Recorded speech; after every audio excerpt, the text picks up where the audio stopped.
ser resumida em 3 verbos. Primeiro, ler o texto. Ler.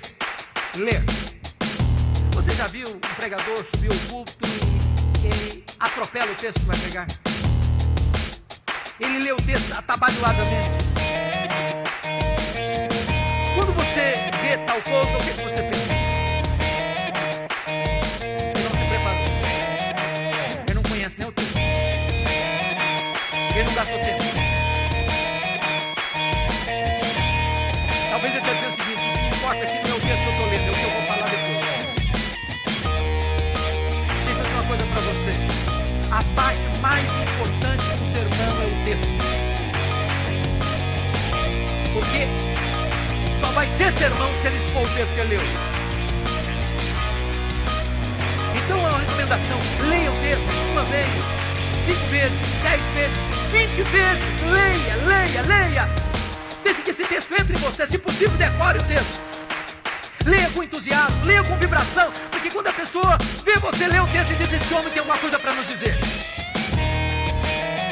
Segunda coisa, segundo verbo, explicar o texto.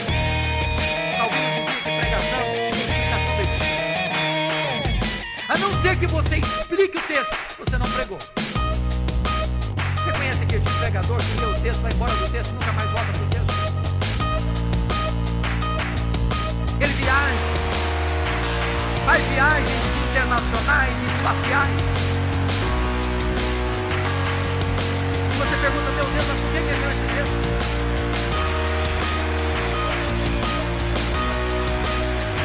Você conhece aquele tipo de pregador que diz assim: eu já tenho o sermão, só preciso encontrar um texto agora?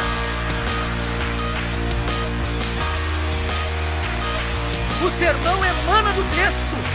O sermão é a explicação do texto. Por isso nós temos uma palavra técnica que os pastores conhecem, que é exegese. Exegese vem de um prefixo ex, significa tirar do texto o que está no texto. Cabe o texto, descubra o texto, veja o que está lá. E às vezes nós não encontramos essas pepitas de ouro na superfície. Esse é o papel do pregador: ir para o texto, perguntar ao texto, mergulhar no texto, descobrir as riquezas do texto, trazer isso à tona. Sabe, irmãos, como a igreja se acostuma com pregação expositiva, ela não quer mastigar palha mais. Depois que ela descobre a riqueza da Escritura, ela não tolera mais escutar sermão que não seja focado na Escritura, que exponha a Escritura. O contrário de exegese é exegese. Exegese tem o prefixo eis, significa colocar lá, o que não está lá. Tem muito pregador que vai para o púlpito com as suas ideias. E ele tenta impor ao texto o que ele pensa, o que ele acha. Ele já tem uma ideia preconcebida. Mas isso não é pregação. Pregação é quando você vai para a Escritura e deixa que a Escritura fale. Você é apenas o canal. Você é apenas um instrumento. O terceiro verbo, importante pregação expositiva, primeiro é ler o texto. Segundo é explicar o texto. O terceiro é aplicar o texto. Dr. John Stott escreveu um livro importantíssimo, que penso ainda não está em português, Entre Dois Mundos. E ele disse que pregação é a união desses dois mundos, o texto antigo com o ouvinte contemporâneo. Se você não conectar o texto ao ouvinte, você não pregou.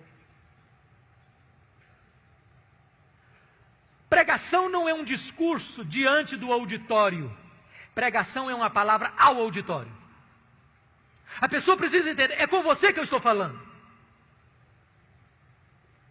É como aquele pregador que foi pregar em João 10 e falou sobre a ovelha, falou sobre o pastor, falou sobre os lobos, falou sobre os campos, falou sobre os prados, falou sobre as águas, falou sobre a grama verde, falou sobre a lã da ovelha, falou e terminou o seu sermão depois de 1 hora, há 2000 anos, lá nas pastagens da Palestina. E o auditório perguntou: e daí? E daí? Isso tem a ver comigo?